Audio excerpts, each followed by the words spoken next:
अस्सलाम वालेकुम। एक इंटरेस्टिंग कंपैरिजन आपके सामने रखने लगे हैं, ज़रा गौर से देखिएगा और फिर आपकी राय देखेंगे कि आप कमेंट्स में हमें क्या राय देते हैं। एक्चुअली मैं बात करने वाला हूँ पाकिस्तान के टैक्सेशन के निज़ाम पे और पाकिस्तान से बाहर जो डेवलप्ड कंट्रीज़ हैं वो किस तरह से टैक्सेशन करते हैं। एंड मोस्ट इंपॉर्टेंटली मैं बिज़नेस के परस्पेक्टिव से भी बात करूँगा।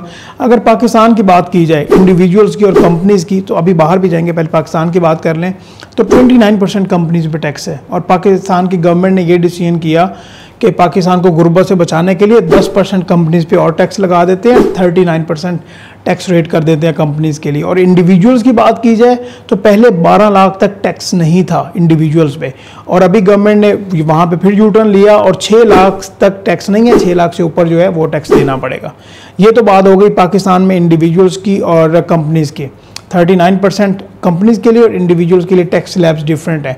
यही अगर हम यूके की बात कर लें कि वहाँ पे क्या टैक्सेशन चल रही है, आप हैरान होंगे कि कंपनीज़ पे वहाँ पे सिर्फ 19% टैक्स है। वो लोग कहते हैं कि वहाँ पे आप कंपनीज ओपन करें, हम आपको टैक्स रेट्स में कमी देंगे।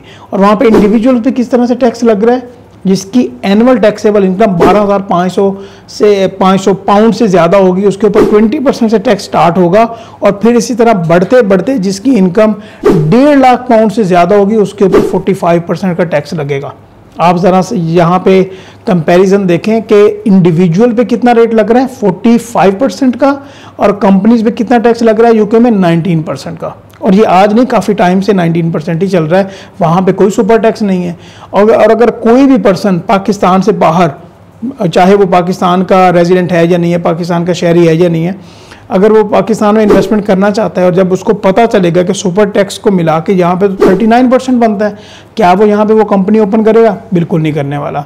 एक इनहेरिटेंस टैक्स के नाम से कॉन्सेप्ट है और पाकिस्तान में वो कोई कॉन्सेप्ट नहीं है, बट पाकिस्तान से बाहर डेवलप्ड कंट्रीज़ की बात करें वहाँ पे ये बिल्कुल कॉन्सेप्ट भी है और लागू भी होता है। ये जो इतने बड़े बड़े जागीरदार की जो प्रॉपर्टीज़ है ट्रांसफर होती हैं, इनके ऊपर कोई टैक्सेशन नहीं होती। जब तक आप गरीबों को नहीं बचाएंगे और अमीरों को हमेशा बचाते रहेंगे तो किस तरह से जो कंट्री है वो आगे जा सकता है। यूके का आप गूगल करें ज़रा, इनहेरिटेंस टैक्स जो है वो 40% बनता है, और उसके ऊपर भी ज़रा स्लैब्स हैं कि 3.5 लाख पाउंड से अगर ज़्यादा की प्रॉपर्टी है तो उसके ऊपर लगेगा।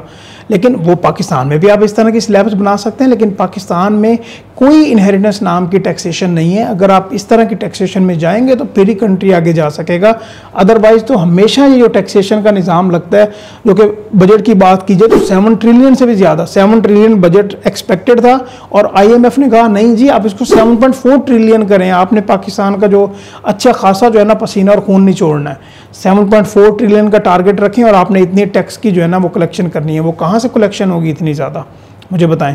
जब तक आप अच्छे मेजर्स ही नहीं लेंगे, कोई बंदा अगर पाकिस्तान में बिजनेस स्टार्ट करना चाहता है तो क्या वो कर सकता है?